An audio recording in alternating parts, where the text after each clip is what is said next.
You're trying to do well in a class, and you get a bad grade. Okay, so you're in this little frame, you want to get a good grade, that isn't happening, you got a bad grade. Okay, what is it that's manifesting itself as the bad grade? Well, you could say, well, it's a C- on a piece of paper. It's like, well, that's, really? No. That's the objective manifestation. You got a piece of paper with a C-. The value-free proposition is that you've been delivered a piece of paper with a curve on it and a little, negative sign. Well, you think, well, that's what that is. Well, it's as dopey as thinking, well, here you got your failing grade, you go into the lab and you weigh it on a scale, and then you burn it and see what it was made of. It's like, well, why did I get so upset about that? It's just paper. It's like, no, that's not just paper. It's an entity that exists in a web of connections. The fact that it's signified by paper is almost completely irrelevant. What is it? The answer is, you don't know. And that's why when you pick it up, you get this paralyzed sinking feeling, because your limbic system is a lot smarter than your perceptual systems. And your perceptual systems say, well, that's a piece of paper, and your limbic system says, nah, for sure, dragon. Right. And so then you're sweating, and then maybe you put it away and you go play video games because, better the hypothetical dragon than the real dragon. And so instead you pull out the piece of paper maybe and you think, okay, why did I get this C-? Well, that's a hell of a question, isn't it? It's like, maybe you're stupid. Well, that could be, or at least stupid compared to who you think you are. Like that's the real horror that's lurking there, right? It's like, oh, I thought I was kind of smart. That's a proposition of the highest order. I thought I was kind of smart. It's like, yeah, well, what about this C-? It's like, well, that goddamn professor, right? That's the first thing. I've been attacked by a predator. That's the first response, right? So it's a nonsensical message. It's just delivered by someone evil and predatory. Well, that's, possible, but I wouldn't go there. I wouldn't go there first necessarily. So, but then say you don't go there. Okay, well, so what is this exactly? Do you not know what you thought you knew? Are you not who you think you are? Do you not work hard enough? Are your values not organized properly? Do you misuse your time? Are you in the wrong field? Is the way you're construing your life completely inappropriate? Are you acting out what your parents wanted you to do and you're pissed off about it, so you're only running at 40% to spite them, despite the fact that they're paying $25,000 a year for your education? Because that's a fun game. Yeah, I'll go do what you want me to do, but I'll fail. But not completely, because then that wouldn't cost you very much. I'll just fail a little bit, so that you have to spend all that money forcing me to do what I don't want to do, but you'll never get to escape from it. And then every time we interact, I'll stab you in various ways that you don't quite understand, just to show you how irritated I am that I happen to be acting out the destiny that you've put forward for me. So maybe that's part of the dragon, right? And then that pulls in the whole parent thing. And these are bottomless pits often. When you're in the world and something objects to you, something that matters objects to you, then in the entire unrealized world is in that thing that objects. It's all tangled up inside it. That's why it's the great dragon of chaos. It's everything that's outside of your conceptual structure.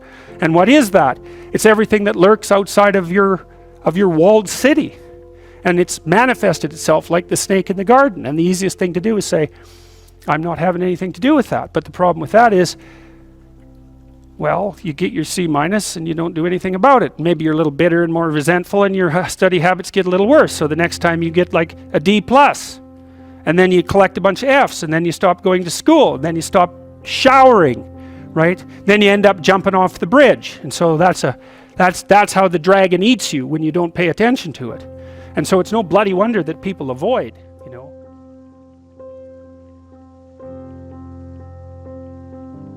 It's really no wonder that they avoid, because error messages contain within them the implicit world. Now, the upside of that is, well, they contain within them the implicit world. And the world isn't all negative. And so maybe you get your C-, and that's actually the best gift you ever got, because somebody finally took you and went, whack! Clue in. And so you take that apart and you think, oh, I don't know how to write. I don't know how to think. I've never read anything in my life. My study habits are abysmal, like maybe I'm working at 2% efficiency, which is probably, I would suspect that, some of you aren't doing that, but I bet there's 30 30 to 50% of the people in the room are working at 2% efficiency. It's like to find that out is so optimistic. I mean, if you're barely hanging in there, but you're only working at 2%, you might imagine what you could have as a life if you're working at like 50%. So the C minus can be the best gift you ever had, and that's the gold that the dragon hoards, right? That's exactly what that means. And so you're moving from point A to point B in your little circumscribed world. You've made everything invisible. And as long as that works, then your theory's good enough. It's accurate enough. It's true enough. You're in your little paradise. But if something comes up and objects, well, that's where your character is tested fundamentally. That's the character test. It's like, what do you do with messages of error? And that's a tricky issue. Okay, so here's a solution to that. Here's what not to do. I am a bad person. I got to see myself. I'm a bad person. I might as well just go jump off the bridge. It's like, no, that's not good, because what that means is that every time you try to learn something, you're going to make a mistake, because what do you know? So you're going to make mistakes. And if the rule is every time you make a mistake, you're going to go jump off the bridge, then that's not a useful problem-solving strategy.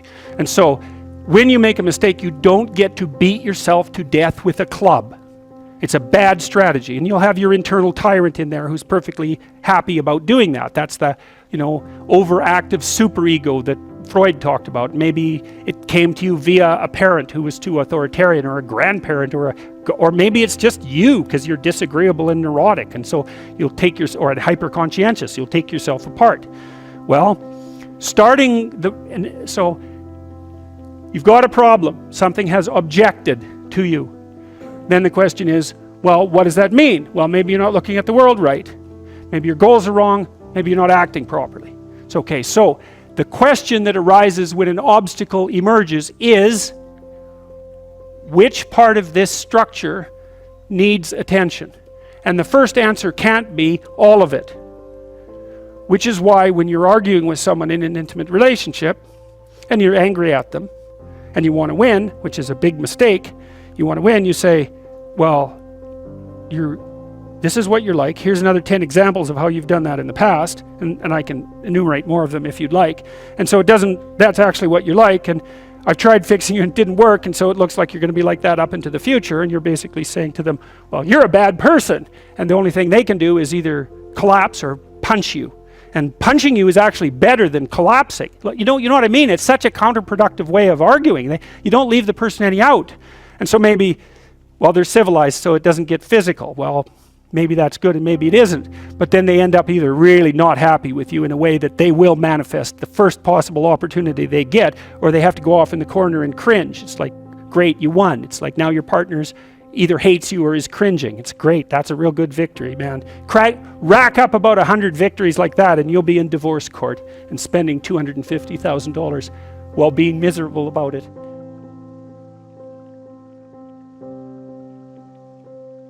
So anyway, something objects to you, and you think, okay, well, I need to take myself apart, right? Because there's a piece that's broken somewhere, and then you might think, well, let's assume it's a little piece to begin with. That's the right mechanism. It's like, okay, you got a C minus.